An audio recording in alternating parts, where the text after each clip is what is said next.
Sinar mentari menghapus gelapnya malam. Hangatnya terasa sampai ke kalbu. Izinkan saya mengucapkan salam. Assalamualaikum warahmatullahi wabarakatuh. Halo kawan pajak semuanya. Bagaimana kabarnya hari ini? Semoga kawan pajak selalu sehat dan semangat ya. Seperti saya hari ini sangat bersemangat sekali bisa menyapa kawan pajak sekalian dalam podcast 123 KPP Madya Medan.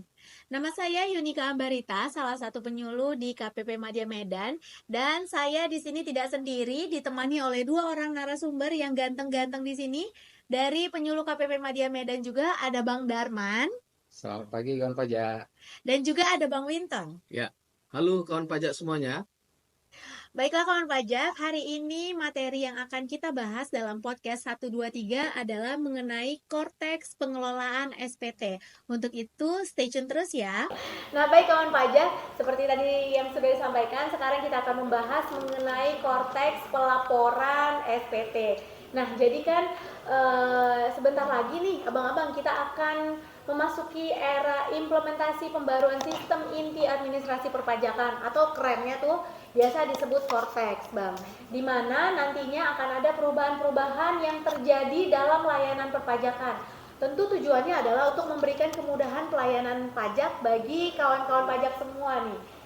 Mungkin kawan pajak udah tahu ya, udah ada yang pernah dengar mungkin ya, bahwa di Cortex ini akan ada 6 proses bisnis atau biasa kita sebut probis ya Bang ya, yang berkaitan langsung dengan kawan pajak atau berkaitan dengan wajib pajak ya, yaitu ada probis registrasi, taxpayer account management, biasa kita sebut TAM, pelaporan SPT, probis pembayaran, probis layanan edukasi, dan penegakan hukum. Nah, sebelumnya KPP Madya Medan udah pernah nih bahas probis registrasi dan pembayaran. Nanti kawan pajak kalau sempat boleh ya mampir ke YouTube-nya KPP Madya Medan di channel @KPP Madya Medan. Saat ini kita akan membahas mengenai korteks probis pelaporan SPT ya, Bang Abang ya. SPT ya. Iya. Nah, hanya saja sebelum kita masuk ke topik utama hari ini, tentu kita perlu menjelaskan lagi nih sistem baru seperti apa sih yang akan kita gunakan dalam era baru layanan pajak kita ke depannya. Mungkin Bang Darman boleh jelaskan, Bang Darman? Baik, terima kasih Kak Nike. Jadi di awal kita harus tahu dulu nih Cortex itu bahasa Indonesianya itu namanya PESIAP. Pembaruan Sistem Inti Administrasi Perpajakan. Baik. Ya, jadi pertama juga saya harus kasih tahu nih bahwa sistem baru ini kan masih disclaimer dulu ini Kak, kalau dan kawan pajak, karena dalam sistem perpajakan yang baru ini sedang dalam tahap pengembangan. Jadi informasi yang disampaikan pada saat ini masih dapat berubah sesuai dengan perkembangan ketentuan perpajakan terbaru dan proses pengembangan sistemnya. Demikian Kak. Oke Bang, berarti masih dalam pengembangan gitu ya Bang Winton ya, Cortex ini ya? Betul sekali Kak. Ini ya. Jadi sistem yang baru ini kan sistem Cortex ini sesuai informasi yang kita dengar terakhir ini dari kantor pusat, nantinya akan di launching kawan pajak di akhir tahun 2024. Namun untuk sekarang ini ya Kak Nika ya, nggak ada salahnya kita informasikan buat kawan-kawan pajak terlebih dahulu agar nantinya pada saat nanti di akhir tahun 2024 bisa diimplementasikan sama kawan-kawan pajak Kak. Jadi nggak kaget lagi gitu ya kawan-kawan pajak benar. Ya. Oke. Nah ngomong-ngomong perubahan nih abang-abang, salah satu proses bisnis yang akan berubah dan berefek langsung ke wajib pajak itu kan tadi ya proses bisnis pengelolaan SPT atau pelaporan ya Bang. Nah apa sih tujuan dan manfaat diperbaharuinya proses bisnis pengelolaan SPT di dalam PESIAP atau Cortex ini Bang Darman? Ya, boleh baik, Bang? Terima kasih Kak. Jadi tujuan dan manfaat diperbaharunya proses bisnis pengelolaan SPT di Cortex ini pasti untuk yang lebih baik ya Kak. Tentunya. Jadi yang pertama meningkatkan efisiensi dalam penyampaian SPT dan kemudian memberikan kemudahan kepada wajib pajak dalam memenuhi kewajiban penyampaian SPT. Nah, dari perubahan ini akan sangat terasa Kak manfaatnya. Nanti di beberapa diantaranya adalah pada portal wajib pajak tersedia alat bantu perhitungan PPh pasal 25 yang dapat digunakan oleh wajib pajak bursa, BUMN, BUMD, bank, dan wajib pajak lainnya berdasarkan laporan keuangan yang dilaporkan ke otoritas terkait. Kemudian SPO PPBB juga disampaikan melalui sistem disajikan di akun wajib pajak berdasarkan sektor dan subsektor dari objek pajak.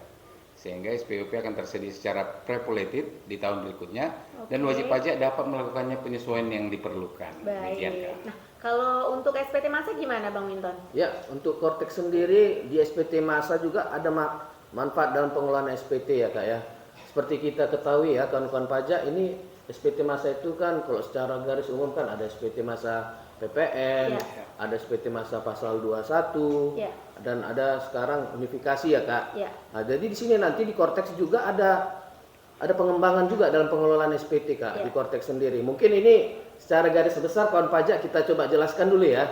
Manfaat dari Cortex itu dalam hal pengelolaan SPT. Seperti kita ketahui seperti SPT masa PPN ya Kak.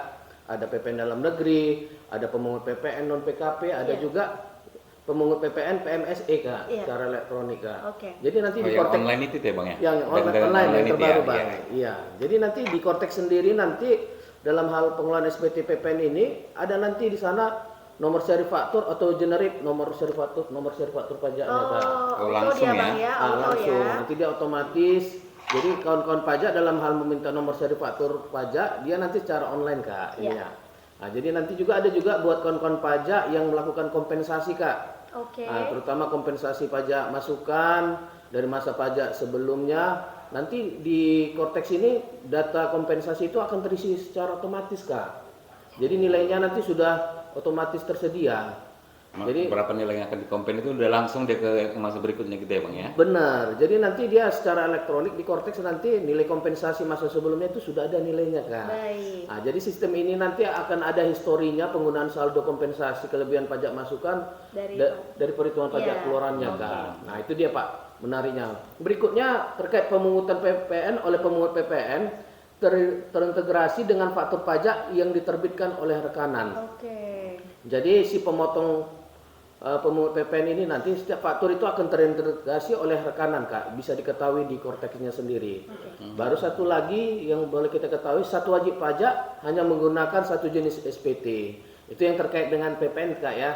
Nah, yang menariknya kita lihat lagi dari sisi SPT masa PPH pasal 21 Kak. Baik, pasal 21 ya Bang. Ya. Jadi kalau untuk pengembangan di Cortex untuk SPT masa 21 ada nanti namanya data bukti potong. Itu nanti sudah real time Kak. Real time ya. Ya, jadi si pemotong itu pada saat dia memberikan penghasilan kepada si karyawan ataupun pemberi kerja melakukan ini sudah bisa diterbitkan bukti potongnya secara langsung melalui Cortex.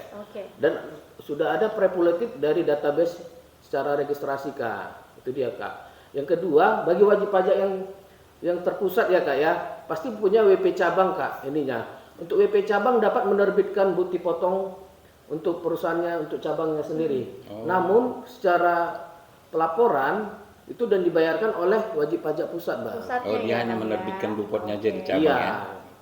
Nah, itu dia yang menariknya. Yang berikutnya ketiga, jika ada perubahan aturan terkait pasal 21 karena sistem kita ini berbasis web based, proses create SPT pasal 21 ataupun 26 dilakukan terintegrasi melalui aplikasi Ibupot. Jadi nggak perlu update aplikasi gitu Bang ya, karena dia web base ya. Web base. Wah, seru juga nih.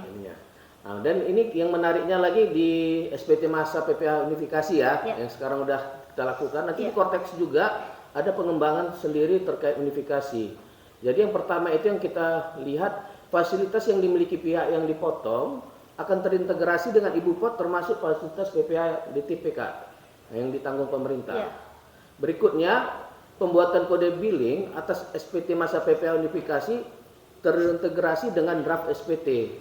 Jadi pada saat kita buka bukti potong unifikasi, wajib pajak nanti langsung bisa membuat kode billingnya. Langsung deh Bang ya, perhitungannya dengan kode billingnya nanti langsung deh langsung bisa. Terintegrasi dia Bang ini ya. Yang berikutnya nanti pengembangannya itu pihak yang dipotong akan memperoleh notifikasi Kak. Ini menarik nih Kak.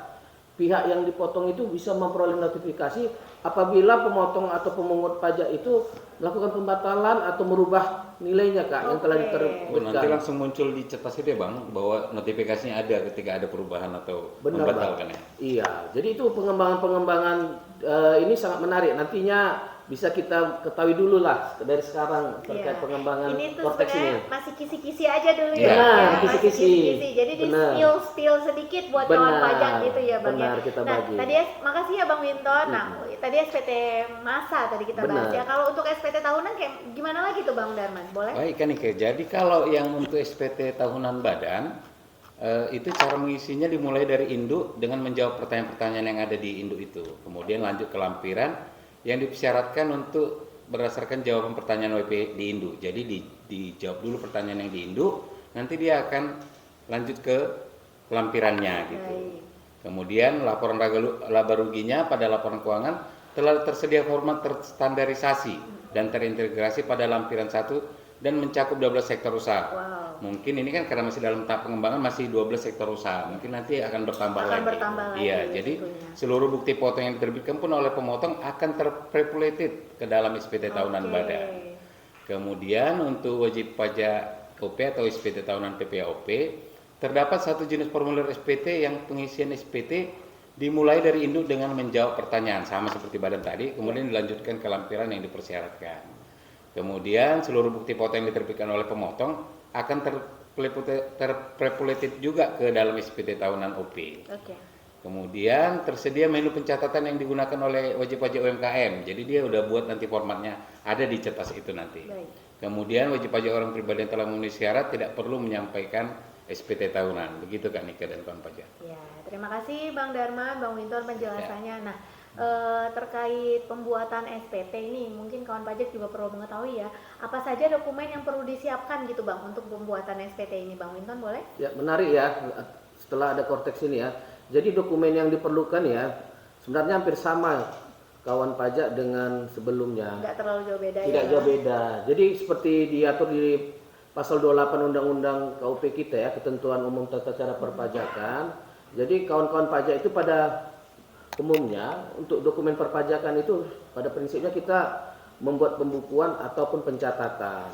Jadi kalau kawan-kawan pajak badan biasanya bisa membuat pembukuan, bisa berupa laporan keuangan. Kalau wajib pajak orang pribadi bisa membuat pencatatan Kak. Hanya saja untuk dalam pelaporan SPT dokumen yang diperlukan itu biasanya untuk pelaporan SPT seperti PPN itu sepertinya harusnya diterbitkan seperti faktur pajak Kak. Tentu ya, sama ya. Hampir sama Kak. Jadi untuk SPT masa untuk PPH pajak penghasilan itu biasanya diterbitkan bukti potong, bisa bukti potong pasal 21, 22 atau 23. Jadi nantinya juga untuk pelaporan SPT tahunan bersama aja Kak ininya. Untuk yang melakukan pembukuan wajib pajak itu membuat laporan keuangan atau rekapitulasi peredaran brutonya yang untuk melakukan pencatatan. Mungkin itu Kak dokumen secara umum Kak yang diperlukan. Lalu apakah wajib pajak nih kawan-kawan pajak diwajibkan menyampaikan SPT secara elektronik Bang Winton? Iya, jadi kawan pajak itu wajib menyampaikan SPT-nya itu semuanya Kak dalam bentuk elektronik. Kecuali nanti Kak untuk wajib pajak orang pribadi tertentu mungkin masih bisa diperbolehkan menyampaikan SPT kertas. Ini biasanya yang SPT kertas ini kalau yang tidak terjangkau jaringan Kak, untuk force mayor ya, yang mungkin dia ada wajib pajak di daerah-daerah ya, yang nggak bisa mengakses Cortex, ya mungkin tertentu aja masih bisa diperbolehkan menyampaikan SPT kertas. Namun secara garis umum Kak, penyampaian SPT itu semuanya sekarang dalam bentuk dokumen elektronik Kak. Elektronik atau secara online gitu ya? Benar. Kalau salurannya gimana Bang Darman? Saluran penyampaian SPT-nya? Kalau saluran penyampaian SPT ini bisa secara sebentar ya. Kan tadi kan tentu kalau misalnya semuanya elektronik tentu penyampaian salurannya adalah secara online gitu ya Bang. Secara online itu nanti melalui portal wajib pajak tersebut dan bisa juga melalui pihak ketiga yang namanya PJAP itu penyedia jasa aplikasi perpajakan. Jadi melaporkan SPT ya dari portal di wajib pajak itu sendiri. Langsung tapi ada juga pihak ketiga nanti ya. Bisa juga ada pihak ketiga. Mungkin kan ada yang masih gaptek atau dia tidak ada jaringan bisa melalui PJAP tersebut. Nah pertanyaan selanjutnya mungkin Bang Darman lagi ya. Kalau penggunaan ISPT itu masih berlaku? ISPT yang sekarang digunakan wajib pajak apakah masih berlaku nanti di sistem administrasi pajak yang baru? Iya baik Mak. Kak Ika. Jadi penggunaan ISPT tersebut nantinya akan tidak berlaku karena adanya cetas ini. Jadi seluruh persiapan, pengisian hingga pelaporan SPT baik yang SPT masa maupun SPT tahunan semuanya di dalam aplikasi cetas ini yang akan diinput nanti. Oh, begitu. Baru SPT-nya akan langsung terbentuk terbentuk gitu ya? di situ. Okay. Iya, nah, benar. Jadi jenis SPT apa saja tuh Bang kira-kira yang sudah tersedia? Iya, jadi nanti kalau di cetas ini yang SPT yang sudah terbentuk secara otomatis adalah SPT PPN, Ya. SPT badan, OP, SPT masa PPN yang online tersebut, dan kemudian SPT masa biaya materai dan juga SPOP PBB tersebut. Oke. Iya. Oke Bang Dharma. Nah, saya mungkin ke Bang Winton lagi ya Bang Winton. Iya. Bagaimana ya bentuk pemberitahuan yang akan dikirimkan ke wajib pajak jika SPT tahunannya dinyatakan tidak disampaikan gitu Bang? Ya, jadi kalau dia kawan pajak yang jika SPT tahunan yang dinyatakan tidak disampaikan di sistem administrasi perpajakan itu apabila SPT tahunan wajib pajak dianggap tidak disampaikan karena tidak memenuhi batas waktu penyampaian, Kak. Jadi dia melewati batas waktu yang sudah ditentukan, dianggap itu tidak disampaikan, Kak. Ini ya. Atau alasan lainnya, maka akan diterbitkan surat pemberitahuan nanti di sistem, Kak. SPT dianggap tidak disampaikan, nanti by sistem melalui portal wajib pajak akan dikirimkan dalam bentuk dokumen cetak, Pak. Oke. Alamat wajib pajak. Berarti di portal wajib pajak Bisa itu sebenarnya cek, ada ya. notifikasi, Iya, dia bisa cek, benar. wajib pajak bisa cek di situ, tapi kita juga kirim bentuk cetakannya Dokumennya, gitu iya, ya ke dokumen alamat wajib cetaknya dikirim. pajak. Oke, saya coba ke Bang Darman lagi ya Bang Iya. Darman ya. Nah, salah satu manfaat Cortex itu kan omni channel ya Bang, artinya Iya. ada berbagai macam saluran Benar. dan juga dia borderless gitu ya, bahwa Bisa di mana layanannya ya dapat diakses di seluruh KPP. KPP. Artinya untuk permohonan pemindah bukuan nih, biasanya kan kalau laporan SPT itu suka ada Ya. pemindah bukuannya ya Bang. Ya. Pengajuannya itu kan tidak terbatas. Gimana ya ceritanya Bang Darman? Benar, Kak. Jadi layanan-layanan administrasi lain nantinya juga akan borderless. Jadi bisa disampaikan di mana, di KPP manapun di Indonesia. Jadi layanan lainnya seperti PBK, restitusi, imbalan bunga dapat diajukan wajib pajak secara online juga melalui portal wajib pajak itu. Ya. Nah, kemudian bisa juga melalui telepon ke kering pajak di 1500-200 atau menyampaikan formulir secara langsung ke kantor pelayanan pajak terdekat. Atau boleh juga dikirim melalui layanan pos dan jaksa ekspedisi yang dari ke KPP terdaftar, Kak. Ya. Jadi sangat memudahkan wajib pajak lah nantinya. Dan layanan juga akan bersifat omni-channel yang artinya terdapat berbagai pilihan saluran, Kak. Jadi ada namanya 3C, klik, call, and counter. Jadi layanan tersedia bisa diklik melalui portal wajib pajak, kemudian call-nya bisa melalui call center kering pajak, live atau chat dan lain-lain. Serta counter itu artinya bisa langsung Ya, datang ke ke kantor counter, pajak mana kantor saja. pajak, Iya, gitu. benar, Kak. Klik, call, and counter. Counter, Bagus benar. juga ya. Wah, 3C dia. luar biasa ya. Maksudnya kemajuan ataupun perkembangan ini tuh luar biasa kerennya gitu ya, Iya, untuk iya. memudahkan layanan bagi semua wajib pajak ya Bang ya. Pokoknya bisa di mana aja nanti, modal komputer aja. Modal komputer Iya, aja, jadi bisa. internet ada, Benar. atau modal HP aja jangan-jangan Benar, bisa ya Bang itu ya. yang 3C tadi itu. Baik, oke deh kalau begitu mungkin terkait pelaporan SPT di dalam provinsi yang ada di dalam Cortex mungkin cukup sekian ya Bang ya. Ya. Sepertinya itu juga sudah cukup banyak nih informasi yang bisa kawan pajak dapatkan di hari ini dari narasumber kita yang keren-keren ini. Jadi seperti tadi yang disampaikan ya kawan pajak, bahwa sistem perpajakan yang baru ataupun Cortex tadi itu abang-abang semuanya ya masih dalam tahap pengembangan. Benar. Gitu. Jadi informasi yang kami sampaikan saat ini mungkin saja dapat berubah sesuai dengan perkembangan ketentuan perpajakan nantinya, dan tentunya akan ada proses pengembangan sistem gitu ya. Iya. Jadi ya kawan pajak stay tune lah ya, stay tune dan stay update untuk setiap perkembangan-perkembangan yang Benar. ada. Nah kawan pajak, sampai di sini dulu obrolan kita hari ini. Terima kasih untuk narasumber Bang Terima kasih, Kak. Winton dan Bang Terima kasih, Darman. Kanika. Terima kasih kawan pajak. Ya, untuk lebih memahami tentang Besiap dan Cetas, kawan pajak juga bisa menonton video-video tentang Cortex di kanal resmi YouTube Ditjen Pajak. Nah, sepertinya ada pertanyaan tadi Bang, boleh kita Ya. jawab Bang? Wah, ada pertanyaan ya kawan pajak ya. Nah, ada nih. Satu mungkin ya Bang, boleh kita Ya. jawab ya. Terima kasih pertanyaannya untuk Karini Laraswani. Untuk penyampaian SPT tahunan badan berarti sudah tidak perlu download formulir lagi seperti yang masih berlaku saat ini. Ya. Mungkin Ya. boleh dijawab Bang? Ya, jadi memang Kak, untuk saat ini nanti untuk SPT tahunan badan pada prinsipnya melalui aplikasi Kak. Ya, Ya, melalui langsung aplikasi yang nanti. baru Ya, ini ya. tapi nanti bentuknya nanti dalam bentuk Ya, format CITAS ini. Jadi nanti mungkin selama ini ada PDF, mungkin nanti ada format yang baru ini Kak. Ya. Ya, Nah, jadi dalam- karena juga aplikasinya pun daminya juga belum kita terima, nanti kan kita pasti belajar bersama dengan wajib pajak. Iya. Apakah memang langsung diisi di situ data-datanya langsung terjadi SPT-nya atau gimana? Iya. Nanti akan kita kabari selanjutnya. Iya. Ya Kak Rini, jadi kalau tadi seperti yang sudah disampaikan Ya. bahwa sebenarnya semua SPT-nya auto create atau Iya, benar. sudah ada di situ begitu ya. Iya. Tapi balik lagi nih Kak Rini, seperti yang tadi kami sampaikan bahwa ini sebenarnya masih Masih dalam disclaimer tahap ya. Jadi disclaimer-nya ini Pengembangan, tahap pengembangan. pengembangan. Jadi Iya. stay tune, stay updated Benar. untuk setiap perkembangan informasi Iya. ya. Oke, mungkin kawan pajak apabila mungkin ada pertanyaan-pertanyaan boleh Ya. nanti di kolom chat di Instagram ini atau di YouTube boleh atau di WhatsApp-nya KPP Madya Medan juga boleh.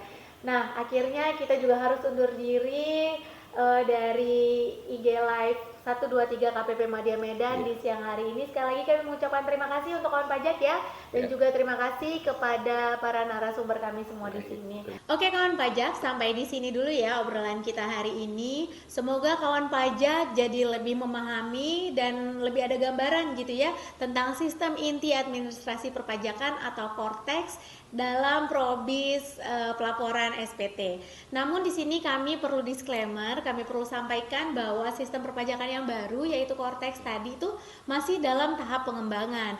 Jadi informasi yang kami sampaikan dapat saja berubah gitu ya sesuai dengan perkembangan ketentuan perpajakan ataupun proses pengembangan sistem. Baiklah, terima kasih kepada narasumber kita di sini Bang Darman dan Bang Winton Terima atas kasih Kak Nika. ya atas partisipasinya, atas edukasi yang diberikan kepada kawan pajak.